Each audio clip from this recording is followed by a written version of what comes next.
This program covers common childhood behavior issues encountered by parents, caregivers, and teachers.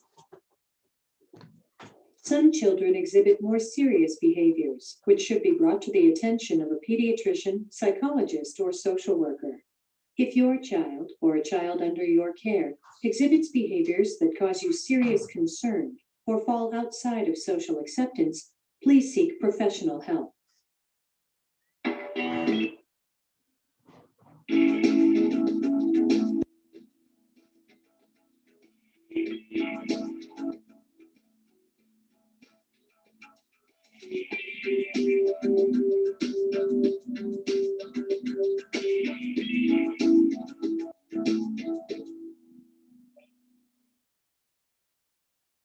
Toddlers and preschoolers have a lot of energy, curiosity, and creativity, and get into some unusual situations at times. They are brand new people trying to find their way in the world, often by trial and error, and, well, usually more error. As parents and caregivers of these interesting little humans, we want to keep them safe, happy, and healthy. We also want to guide their behavior. Kids are kids. They're going through several processes of development simultaneously: physical, cognitive, social, and emotional. While there are some behaviors we wish would just go away, there is a distinction between what is acceptable and what is not. It's important to remember that young children cannot be bad. They may do things that we don't like because they are dangerous or hurtful to themselves or others, but they do not have the cognitive capability to plan a bad deed. Okay? Not okay. Okay. Not okay. Okay. Not okay. Okay. Not okay. Some common behavior difficulties for this age group include tantrums, sleep and eating problems, aggressive behaviors, resistance, defiance, and teasing. So toddlers are like little scientists. They're so curious about everything and they want to see how things work. So if you can imagine what it's like to see a glass of water and realize that when you touch your finger to that glass and it falls over and the water spills everywhere and they made that happen, what a great feeling. In this program, we will learn why misbehavior occurs, common reactions to misbehavior, the importance of a plan to guide and shape behavior, and see examples of how to execute that plan. Let's begin with why misbehavior happens.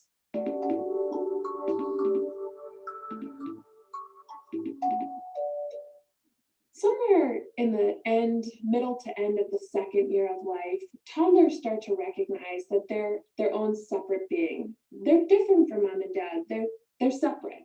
And along with this comes this feeling of independence and wanting to do things on their own, wanting to do everything on their own. Don't tie my shoes for me, I can do it myself, when they really might not be able to tie their shoes yet. And at the same time, there's a feeling of really still needing to be close to mom and dad. Linda Albert, an expert on cooperative discipline, identified emotional needs that every child has: attention, affection, affirmation, and acceptance. Fulfillment of these needs is a necessary foundation for children to reach their full potential. There are things parents and caregivers can do to meet these needs with the hope of providing positive behavioral guidance. Attention. Children like to feel that their parents and caregivers are happy to spend time with them and care about their interests and ideas. Maintain eye contact when a child is talking to you. Ask them questions about their interests and activities. Give them immediate positive feedback when they help you or do something kind. Let them know you notice these things. Affection. Children need to feel loved. It makes them feel safe, secure, and helps foster their self-esteem. Hold them when they want to be held. Use affectionate language when you talk. Truly be present in the moment with them when you are doing activities together. Affirmation. Children need to hear that they are good and worthy of our affection. Kids are driven by their feelings. Mentally, they engage in private talk, which is formed by what is said to them and what they experience in the outside world. If they internalize praise and encouragement, they begin to feel good about themselves and their abilities. If they hear negative comments and criticism, they learn to feel badly about themselves. Catch a child being good. When you notice a good behavior, tell them that you noticed and appreciate it. Allow a child to hear you praising her good behavior to other people. Make sure that praise is real. Don't say something positive and then say, but, and follow it up with criticism. Acceptance. A child needs to feel accepted by his parents, caregivers, teachers, and peers. When they are constantly being told that what they are doing is wrong, they may feel rejected. Children need mentors and role models more than they need critics. Let a child know that you still love them after they have done something wrong, that you may not like their behavior, but you'll always like them. Tell a child a story in which they are the hero, in which you highlight their unique gifts and talents. Let them know why they are an important member of your family or classroom. Providing emotional support, attention, and affection to children is so important. And it's important because we know that children tend to perceive themselves and view themselves the way they think other people view them. So when they're being responded to with affection and love and warmth, then they tend to internalize that and believe that they're good because of these responses that they've been getting. Parenting and teaching children with these needs in mind will help foster good behavior. But it will in no way guarantee good behavior, nor will it prevent all forms of misbehavior.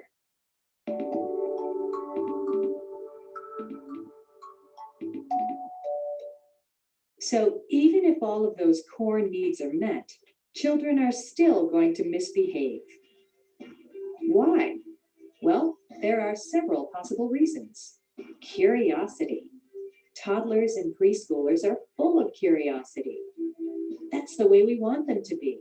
It helps them learn, but it also means they naturally try out things that they shouldn't, go places they shouldn't, and touch things they shouldn't. Try to remember that it comes from a deep need to learn about their world. We can help encourage curiosity and safety if we provide lots of safe places and objects to explore, as well as allow for some supervised explorations. We can create kitchen science experiments, go on nature walks, or follow their lead and see what they are most curious about. The need for attention. Let's face it, even if we shower our kids with attention, they may want more. They quickly learn that certain behaviors get our undivided attention. They feed ice cream to the cat. They swipe toys from their sister, and they launch peas across the kitchen, all the while looking over their shoulders to make sure we are watching. Sometimes it's worth it for them to get negative attention from us. In these cases, when it's obvious that they're testing us, it's best to redirect them to a better activity. And perhaps take the cue that they need some extra attention and provide them with the positive kind. Immaturity. Toddlers are pretty awful at controlling their impulses. They cannot understand right and wrong, but they do understand the difference between a positive and negative reaction from adults.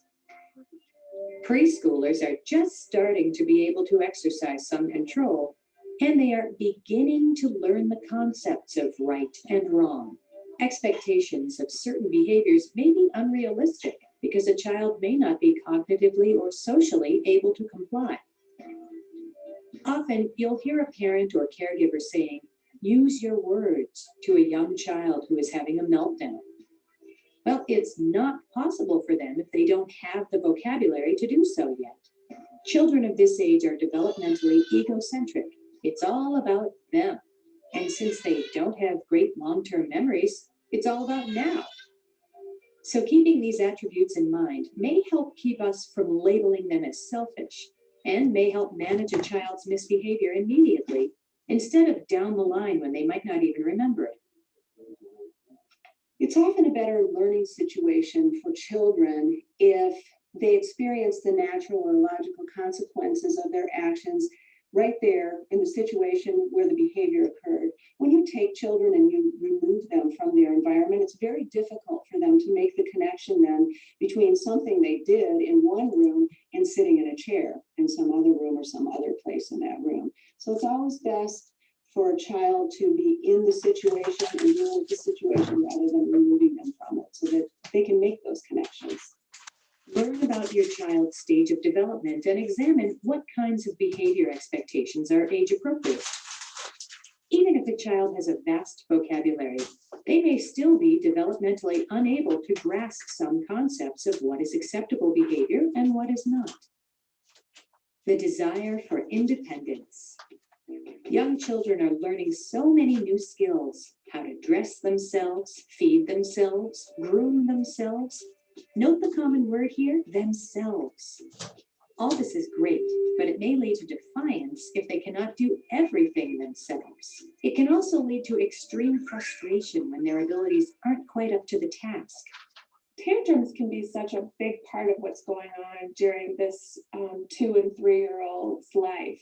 They're feeling so much, and these feelings are so intense that it can end in a tantrum. They may think they can unload the dishwasher, but broken plates scattered across the floor seem to prove otherwise.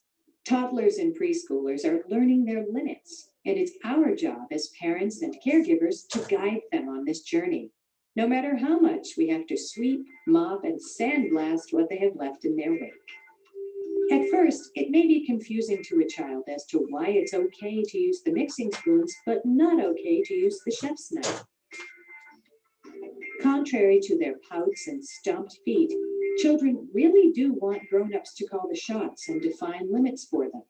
Limits really do help them to feel safe.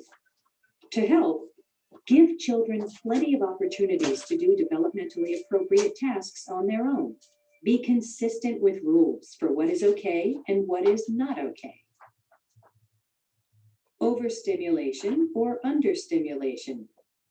If a young child has seen too many cartoons, spent too much time in a theme restaurant with games, costume characters, ball pits, and wall-to-wall people, been introduced to too many unknown relatives at a party, they may start to cry, squirm, avoid eye contact, or throw a fit and generally misbehave. Children have different thresholds of stimulation. One child may be perfectly content in this environment, while another would be miserable in the same situation because her brain is being overstimulated.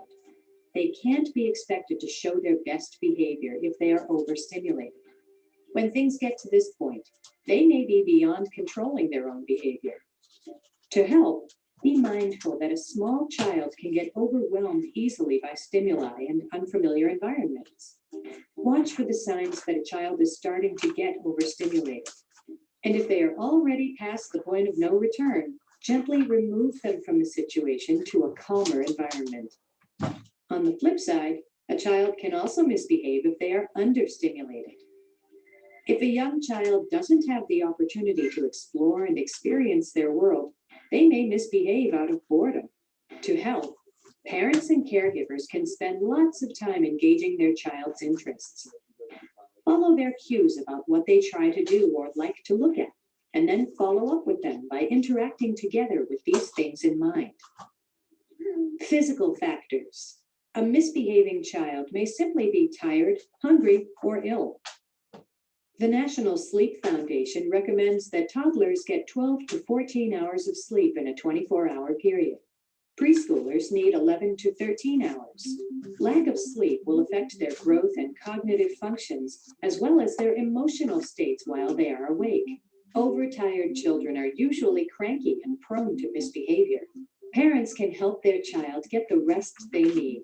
Maintain a daily sleep schedule. Keep consistent bedtime routines. Create a calming bedroom environment. A hungry child is often a cranky child. And cranky children are usually not on their best behavior. So be mindful of what and when they are eating and opt for healthy snacks over sugary ones. We all know what it feels like when we're coming down with a cold or the flu. We'd rather stay in bed and don't feel like doing much of anything. Children don't always let you know when they're feeling ill, so it's always a good idea to rule out physical factors which could be causing unwanted behavior.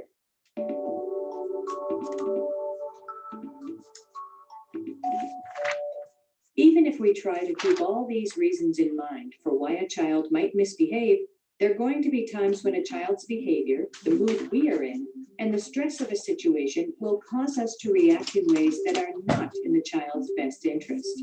It's easy for us to lose our cool and respond with knee-jerk reactions. Sometimes parents make mistakes. Either they do not have another adult to talk to in order to help them with their frustration, they cannot figure out how to stay calm, or they simply can no longer cope. During these times, actions and words can be done or said that are hurtful and damaging to the child.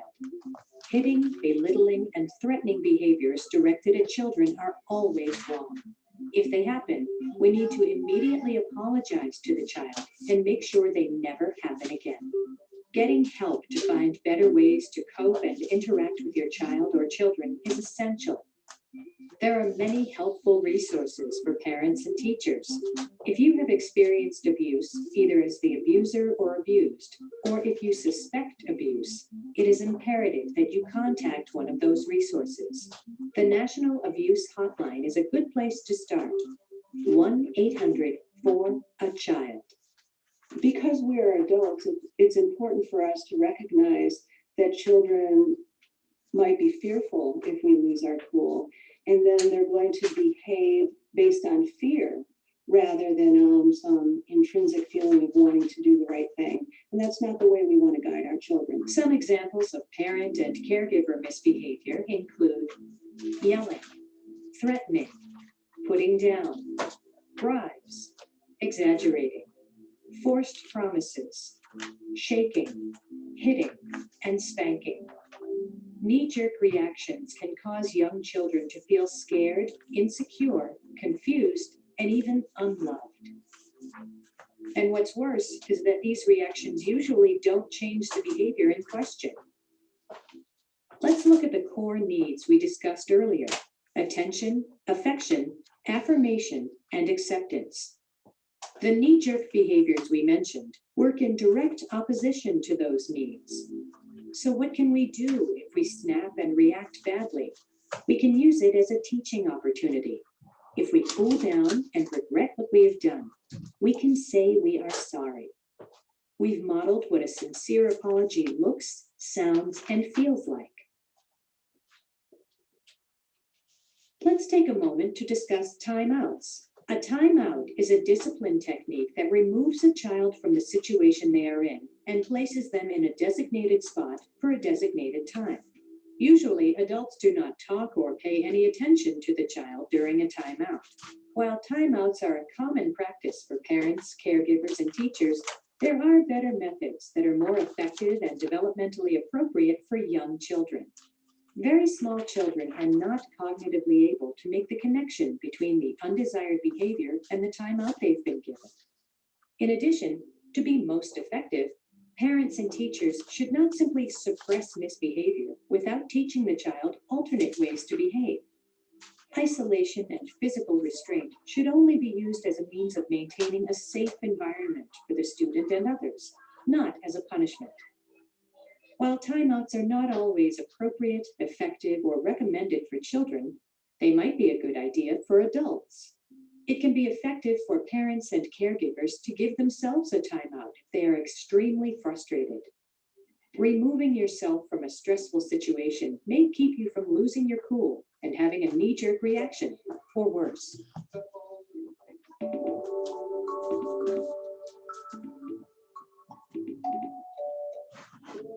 So we know that losing our cool isn't the way to go. What can we do when children misbehave? There are some general rules of thumb that parents and caregivers can apply in their day-to-day lives. Pick your battles. Keep it simple. Be patient. Be consistent. Follow through. Have a plan. Pick your battles. If you are on your child about every little infraction, from putting handprints on the windows, to forgetting to push in her chair, to making rude faces at passing cars, your day is going to be an endless string of nagging and personality clashes. Decide where your priorities lie. These should focus on safety first, running into traffic, experimenting with what can fit into the wall socket. By all means, do whatever it takes to drive home the point that those are dangerous and unacceptable every single time. And if running in the house is your pet peeve, then make that rule known to your child and enforce it. Whoa, hey, come on, Logan. How's you run outside? But keep the number of set in stone rules to a manageable number so that your children can keep track. Keep it simple. Young children do not need a long-winded lecture about why they cannot jump on the couch or water the plants with milk. They need to hear a simple no. If that doesn't work, perhaps a more sternly stated no, spoken with body language that says you mean business. Be patient. Young children tend to make the same missteps over and over and over again. If you know this going in and are prepared to repeat the same instructions many times, it may be easier to keep your cool and not get your expectations up too high. Be consistent. So long as you are repeating yourself, it's important to stick to what you say. If on one day you say, "Don't jump on the couch," but the next you let her jump to her heart's content, she might not get the message. Your rules might seem confusing or even meaningless. When a child does something that you've asked them repeatedly not to do, and they keep doing this, it's important to, again, be clear and concise about what it is you don't want them to do. Follow through with your expectation that they comply with you, and then you have to follow through as the parent to carry out the consequence, the plan that you've set for what it is you're going to do, whether it's redirection, physically removing the child from the situation, or using that stern voice. Follow through. If you tell a child there will be a consequence for her actions, be prepared to do what you say you are going to do. Empty threats can have confusing results. Children may be surprised and confused when you really do follow through. Have a plan. If you have a roadmap going into a journey, your chances of finding your way out improve a lot. Let's take a look at what is involved in creating a good plan.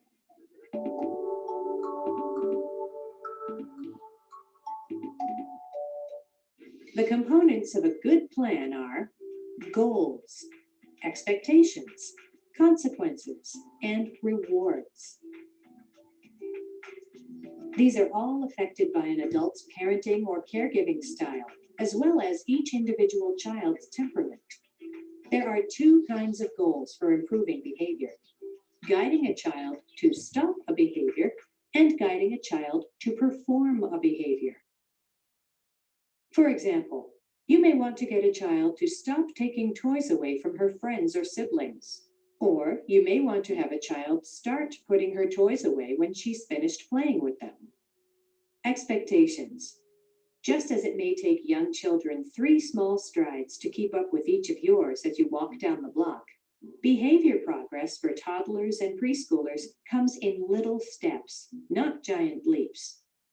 If you have specific expectations for your child, the first thing to do is make sure they're developmentally appropriate. That's key, because if your expectations are beyond what your child can do, either cognitively or physically, they're going to be disappointment all around. While we look to see a child's progress toward these goals, we should look for incremental successes, the smallest signs of change. For example, perhaps she goes for 10 minutes of a play date without snatching anything away from anyone. Or she puts one toy back into the box before she moves on to play with something else. When we think about effective consequences for toddlers and preschoolers, it's first important to recognize that punishments or consequences are really an opportunity for learning. And every time you reinforce a limit or a consequence that you've set out, you're teaching that child about not doing it again and that you're serious about what you set out to do in the first place. Consequences that work are natural consequences, logical consequences, loss of privileges, and redirection.